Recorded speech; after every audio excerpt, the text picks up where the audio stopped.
What is up, guys? It's Uncle Kobe and welcome to the first installment of MW3 Helpful Hints. In this episode we're going to be talking about how to effectively play Search and Destroy on the map Bootleg. Now there are 3 points of the map if you can control you'll have a great chance of not only getting kills but winning the round.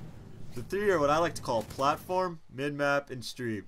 These choke points are vital for both offense and defensive sides of the map.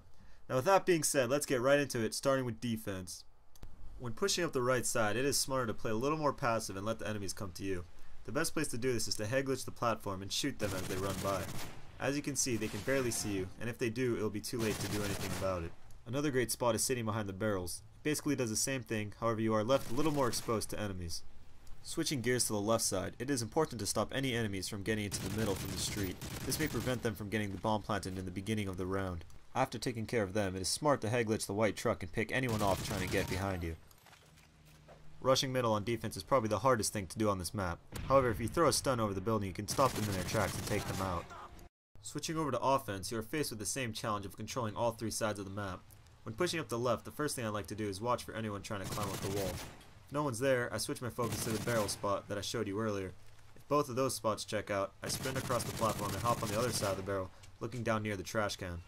If a teammate called out that he's rushing up the middle stairs, simply check both spots and wait for him to come up. As I showed you on defense, it is fairly easy to prevent people from rushing street on offense. However, I do recommend that you sit behind the pallets and pick anyone off trying to get into mid-map. When rushing middle, the offensive team will always get there first, but you can still throw stuns in the hallway to ensure you get the kill. If you want a little more cover, you can instead go right and shoot through the window next to the bomb. Alright guys, that about wraps up this installment of Helpful Hints. If you enjoyed the video, feel free to give it a like, thumbs up, favorite, whatever. If you haven't already, click that subscribe button. I got a ton of videos coming out. And if that's not enough, here's a sneak peek into the next Helpful Hints episode. See you guys later.